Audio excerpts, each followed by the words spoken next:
Prime debate. వాళ్ళ డిబేట్లోని అంశం మొత్తం మీద అమరావతి సాధ్యమైంది, పునర్నిర్మాణానికి సంబంధించి కూడా ఈరోజు అక్కడ ప్రారంభోత్సవాలు శంకుస్థాపనలు జరిగాయి. ముఖ్య అతిథిగా ప్రధాని నరేంద్ర మోదీ వచ్చి మళ్ళీ పునర్నిర్మాణ పండుగ ఉత్సవాల్లో కూడా ఆయన పాల్గొనడం, శంకుస్థాపన చేయడం జరిగింది. అయితే ముఖ్యంగా ఇక్కడ మాట్లాడుకోవాల్సింది ఇది ఎవరి విజయం?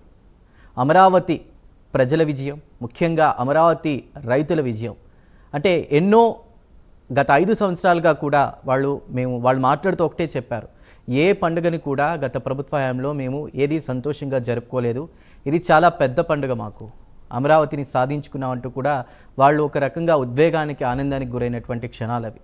సో మొత్తం మీద ప్రధాని మోదీ రాక, అంటే ఇక్కడ ప్రధాని మోదీ రాక గురించి కూడా మనం మాట్లాడుకోవాలి. కొన్ని రోజుల క్రితం అక్కడ పహల్గామ్లో జరిగినటువంటి ఉగ్ర దాడి నేపథ్యంలో కూడా ఇచ్చిన మాట ప్రకారం అమరావతికి వచ్చి ప్రారంభోత్సవం చేయడం ఎంతో సంతోషించేదగ్గ విషయం అంటూ కూడా అక్కడ ఉన్నటువంటి సీఎం చంద్రబాబు కానీ, డిప్యూటీ సీఎం పవన్ కళ్యాణ్ గారు కానీ మాట్లాడడం జరిగింది. సో ఏది ఏమైనా కూడా అమరావతి రైతులు ధర్మయుద్ధాన్ని గెలిచారు. శంకుస్థాపన, పునర్నిర్మాణాలు అవన్నీ కూడా జరిగాయి. మొత్తం మీద కూడా ఇది కేవలం, అంటే గత ప్రభుత్వం కేవలం ఇది ఒక కమ్యూనిటీకి మాత్రమే పరిమితం చేసింది. అక్కడ ఉన్నటువంటి రైతులు మాట్లాడిన మాటలు మనం ఉదయం నుంచి గమనిస్తే కనుక అన్ని కులాల వాళ్ళు, అన్ని వర్గాల వాళ్ళు ఉన్నారు, అందరూ కూడా భూములు ఇచ్చారు, రాష్ట్రం భవిష్యత్తు బాగుంటుంది, భవిష్యత్ తరాలు బాగుంటాయని మేము భూములు ఇచ్చామంటూ కూడా వాళ్ళు మాట్లాడినా, ఎన్నో లాఠీలు దెబ్బలు తిన్నారు, లాఠీలు దెబ్బలు తిన్నారు, ఎంతో ఆవేదనకు గురయ్యారు, ఎన్నో ఉద్యమాలు చేశారు, పోరాటాలు చేశారు, పాదయాత్రలు చేశారు. ఇవన్నీ చేసి అమరావతిని సాధించుకున్నాం, ఇది మాకు పెద్ద పండుగ అంటూ కూడా మాట్లాడడం జరిగింది. ఇక ఈ విషయాలన్నిటి మీద కూడా డిప్యూటీ సీఎం పవన్ కళ్యాణ్ మాట్లాడారు, తర్వాత చంద్రబాబు మాట్లాడారు. ఇదొక ప్రపంచానికే ఒక మంచి పేరు తీసుకొచ్చేటువంటి రాజధానిగా దీన్ని తీర్చిదిద్దుతాం అంటూ కూడా మాట్లాడినటువంటి విషయాలు మనం గుర్తు చేసుకుందాం. అదేవిధంగా కేంద్రంలో, రాష్ట్రంలో కూటమి ప్రభుత్వం వల్ల అభివృద్ధి త్వరగా జరుగుతోంది అంటూ కూడా మాట్లాడారు. ఇక ప్రధాని మోదీ కూడా తెలుగులో ప్రసంగాన్ని ప్రారంభించి కూడా ఆంధ్రప్రదేశ్ ఖచ్చితంగా ముందుకు వెళ్ళబోతోంది అంటూ కూడా మాట్లాడడం జరిగింది. సో ఏది ఏమైనా కూడా ఇక నాగేలంక మిస్సైల్కి సంబంధించి కూడా దాన్ని ప్రారంభించే నేపథ్యంలో కూడా మాట్లాడడం జరిగింది. ఈ నేపథ్యంలో మోదీ చేసిన కొన్ని కీలక వ్యాఖ్యలు, దేశానికి మరో రక్షణ వ్యవస్థ ఇక్కడ తయారవుతోంది అంటూ కూడా మాట్లాడడం జరిగింది. అదేవిధంగా అవనిగడ్డ నియోజకవర్గంలో ఎలక్షన్ క్యాంపెయిన్లో పవన్ కళ్యాణ్ మాట్లాడడం జరిగింది.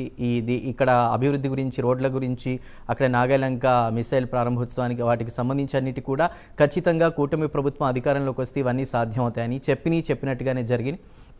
సో ఏం జరుగుతోంది ఏంటి, మరి దీనిపై ఎవరెవరి స్పందన ఏ విధంగా ఉంది అనేది మనం చూద్దాం. ఇవాల్టి డిబేట్లో మనకి జాయిన్ అవుతున్నారు గాదే వెంకటేశ్వర్లు గారు, జనసేన సీనియర్ నాయకులు. నమస్కారం సార్. అదేవిధంగా చిన్నపరెడ్డి గారు, వైసీపీ అధికార ప్రతినిధి. నమస్కారం అండి చిన్నపరెడ్డి గారు. పోతుల బాలకోటయ్య గారు, అమరావతి బహుజన జేఏసీ. నమస్కారం అండి బాలకోటయ్య గారు. అదేవిధంగా కర్ణాటి ఆంజనేయ రెడ్డి గారు, బీజేపీ సీనియర్ నాయకులు. అందరికీ కూడా నమస్కారం.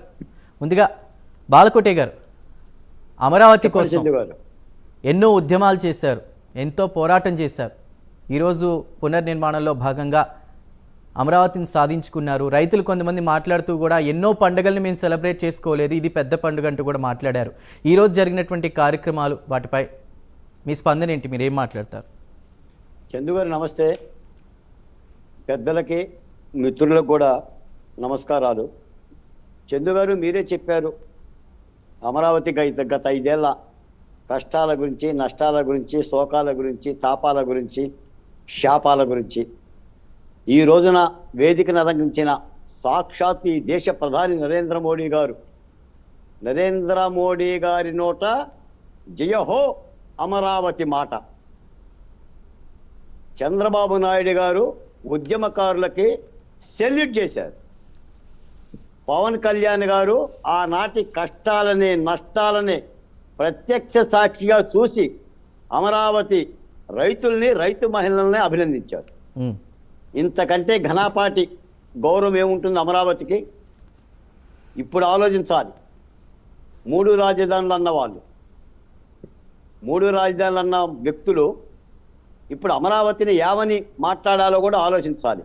ఒక మాట ఏంటంటే చందు గారు, ఇది ఒక రాజకీయ పార్టీ పండుగ కాదు, ఒక రాజకీయ పార్టీ సిద్ధాంతం కూడా కాదు. ఇది రాష్ట్రానికి సంబంధించిన పండుగ. ఇది రాష్ట్రానికి సంబంధించిన ఒక రాజధాని. కష్టమో నష్టమో రాజధాని లేదు. ఆనాటి ప్రభుత్వం మధ్యస్థంగా రాజధాని ఉండాలని ల్యాండ్ పూలింగ్ పద్ధతి మూలాన వెళ్ళింది. రైతులు అభినందించారు, ఈ రాష్ట్రానికి రాజధాని కావాలని తమ పొలాలు ఇచ్చారు. దాన్ని అచంచలంగా ప్రభుత్వాలు మారినా కూడా అమరావతిని మార్చకుండా, రాజధాని మార్చకుండా అభివృద్ధి చేసుకోవాల్సిన బాధ్యత పాలకుల మీద ఉంది. కానీ జరిగిన లోపం ఏంటంటే అమరావతిని రాజకీయమయం చేయటం, లేదా అమరావతి మీద కక్ష పట్టడం, రైతుల్ని ఇళ్ల నుంచేసి తరిమి కొట్టడం కారణంగా అమరావతి అభివృద్ధి ఆగిపోయింది. నిజానికి 5 ఏళ్ళు కూడా అమరావతిలో ఎంతో కొంత పనులు జరుగుంటే రాజధాని మీద ఈ రగడు ఉండేది కాదు. ఒక మాట చందు గారు ఈ రోజున దేశ ప్రధాని చెప్పారు, Amaravati is not a capital, that is a power. Amaravati ఒక శక్తిని మాట్లాడారండి. నేనేమంటానంటే సార్, మోడీ గారు ఏమిచ్చారు మీకు, ఏం తెచ్చారు అనే దానికంటే అమరావతికి ఒక అభయం ఇచ్చాడండి. ఈ దేశ ప్రధానిగా అమరావతికి అభయం ఇచ్చారు. మీరు ఇందాక తొలి వాక్యాలు అన్నట్టుగా అమరావతి కార్యక్రమానికి రాలేని పరిస్థితుల్లో ఇప్పుడు దేశంలో ఎదుర్కొంటున్న ఆ పహల్గాం సంఘటన నేపథ్యంలో మోడీ గారు రాలేని పరిస్థితుల్లో కూడా వచ్చి అమరావతి కార్యక్రమంలో పాల్గొని రైతుల్ని దీవించి, అమరావతిని దీవించి తప్పనిసరిగా అండగా ఉంటానని చెప్పారు సార్. ఇక ఇంతకు మించి మనం ఏం కోరుకుంటాం చెప్పండి. దేశ ప్రధానిగా ఆల్రెడీ రాష్ట్ర ప్రభుత్వం 60,000 కోట్ల రూపాయలతో పనులకు శ్రీకారం చుట్టింది. ఇక ఇప్పుడు భారత ప్రధాని గారు కూడా వచ్చారు కాబట్టి శరవేగంగా పనులు జరుగుతాయని చెప్పి భావిస్తున్నాం. కొన్ని ఇబ్బందులున్నా తప్పనిసరిగా అమరావతిని ఇంకా ఎవరు కూడా ఏమీ చేయలేరండి. గ్రామీణ భాషలో చెప్పాలంటే అమరావతిని ఎవరు కూడా పేకలేరండి. మళ్ళీ కూడా చెప్తున్నా, ఎందుకంటే అమరావతి ఉద్యమంలో వెంకటేశ్వర గారికి బాగా తెలుసు. ఎందుకంటే మేము సభల్లో పాల్గొన్న వాళ్ళం, కష్టాలు నష్టాలు గుంటూరులో మేము పంచుకున్న వాళ్ళం. కరపత్రాలు వేసుకొని వెంకటేశ్వర గారి ఆఫీస్ దగ్గర కూడా వెళ్ళిన వాడిని. ఇప్పుడు వినాలి, చిన్నపరెడ్డి గారు వింటారో, చిన్నపరెడ్డి గారి నాయకుడు వింటారో, మేము చెప్పే మాట వినాలి. జయహో అమరావతి చిన్నపరెడ్డి గారు, మీరు కూడా అనండి. దేవదేవతలు దీవిస్తారు. అది మీ రాజధాని, మా రాజధాని, అందరి రాజధాని. చిన్నపరెడ్డి గారి రాజధాని కూడా అదే. గత 5 ఏళ్ళు జగన్మోహన్ రెడ్డి గారి పరిపాలించిన రాజధాని కూడా అమరావతి. అమరావతి కాకుండా ఆయన పాలించాల. రైతులు ఇచ్చిన భూముల్లో శాసనసభలోనే ఆయన శాసనసభ సమావేశాలు పెట్టాడు, సచివాలయంలో చేశాడు, హైకోర్టు కూడా నడిచింది కూడా అమరావతి నుంచే.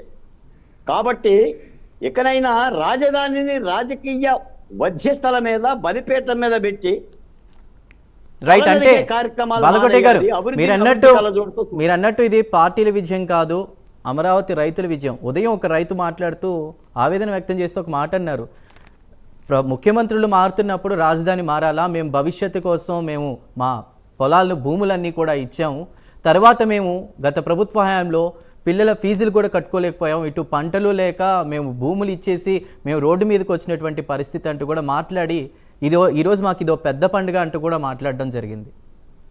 ఏమంటారు చందు గారు? రాజధాని అంటే రాజకీయ పార్టీ కాదండి, కండువాల్లాగా మార్చడానికి. రాజధాని అంటే రాజకీయ ప్రవేశం కాదంటే సోమవారం ఒక పార్టీలో, మంగళవారం ఒక పార్టీలో ఉండటానికి. రాజధాని అంటే సంక్షేమ పథకాలు కూడా కాదండి, తీసి పెట్టడానికి, పేర్లు మార్చుకోవటానికి. అది భవిష్యత్ అండి. ఆంధ్రప్రదేశ్ నుదుటి తిలకం అండి, అక్షయ పాత్ర అండి, ఆర్థిక కోణం అండి. పెద్దలు ఆంజనేయ రెడ్డి గారు ఉన్నారండి, మీరు అడగండి పెద్దల్ని. మనం రాజకీయ కళ్ళద్దాలు పెట్టుకొని 3 రంగుల జెండాల్లో చూసుకొని రాజకీయ కుప్పిగంతులతోనూ, కవ్యంతలతోనూ, పగలతోనూ చేసుకుంటే సుఖమే ఉందండి. ఏనాడో చెప్పామండి జగన్మోహన్ రెడ్డి గారికి, ఊరన్న తర్వాత అన్ని కులాలు ఉంటాయి. జగన్మోహన్ రెడ్డి గారు ఒక సామాజిక వర్గం ఎక్కడా ఉండదు. అలాంటి సామాజిక వర్గం ఆంధ్రప్రదేశ్లో ఉన్న 16,368 గ్రామాల్లో ఒక్కడ చేపించినా మేము బొద్దులం అవుతామని అడిగామండి. ఊరంటే అందరూ ఉంటారు, అది ఊరు. పైపెచ్చు అది 29 గ్రామాలు కాదండి, విజయవాడ, గుంటూరు జంట నగరాలు. ఆ మధ్యస్థ ప్రాంతాన్ని సెలెక్ట్ చేసాం. హైదరాబాద్ అంటే మన జూబ్లీ హిల్సే కాదండి రాజధాని అంటే. రంగారెడ్డి జిల్లా కూడా హైదరాబాదే, సికింద్రాబాద్ కూడా హైదరాబాదే. అంటే నేను అనేది ఏంటంటే అభివృద్ధిని అభివృద్ధి కోణంలో చూడాలి. ఇప్పటికైనా సరే మాకు వచ్చిన ఇబ్బంది ఏమీ లేదండి. ఈ రాష్ట్రంలో వైఎస్ఆర్ కాంగ్రెస్ పార్టీ కనుక తన 3 రాజధానుల విధానాన్ని కనుక క్లియర్గా చెప్పారుగా సభలో, ఒక్క అమరావతి కాదు అమరావతితో పాటు మిగతా జిల్లాలను కూడా అభివృద్ధి చేస్తామని ముఖ్యమంత్రి స్వయంగా చెప్పారు కదా. సార్ 3 ప్రాంతాలు అభివృద్ధి చెందాలి, 3 ప్రాంతాలకు సంబంధించిన రాజధాని సార్. దట్ ఈజ్ నాట్ ఒక ప్రాంతం, 3 ప్రాంతాలకు సంబంధించిన రాజధానే. అక్కడ కాయగాసినా పువ్వు పూసినా 3 ప్రాంతంలో తింటారు తప్ప ఒక ప్రాంతం వాళ్ళు తినరు. అసలు కృష్ణా, గుంటూరు, ప్రకాశం జిల్లాలకి ఆ స్వభావం లేదు. మీరు ఒక మాట చెప్పండి సార్, ఒక్క మాట చందు గారు. శాంతియుతంగా 1631 రోజులు అమరావతి ఉద్యమం చేశారంటే రైతులు, మీకు మూడు వ్యవసాయ చట్టాల మీద కూడా రైతులు 700 రోజులు ఉద్యమం చేశారు. మేము 1631 రోజులు ఉద్యమం చేస్తే నాటి జగన్మోహన్ రెడ్డి గారు పలకరించిన పాపాన బోల, వాళ్ళన్న ఒక్క మాట, పంపిన రైతులన్న ఒక్క మాట చాలా మనం దాని గురించి ఖచ్చితంగా మాట్లాడుకోవాలి.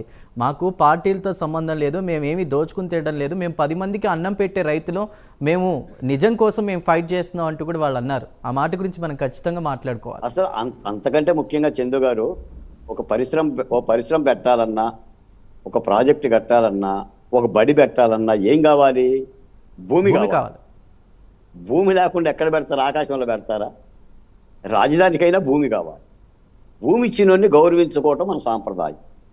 భూమి ఇచ్చినోడికి నామాలు పెట్టి, రైట్, వాడికి కులాలు పెట్టి నిందలేస్తే ఏదేమైనా ఒక మాట చెప్తాను sir, that is my Amaravati, that is Andhra Pradesh Amaravati.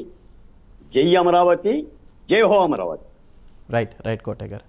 Right, Chinnapa Reddy గారు, ఒక ధర్మ యుద్ధాన్ని మేము గెలిచి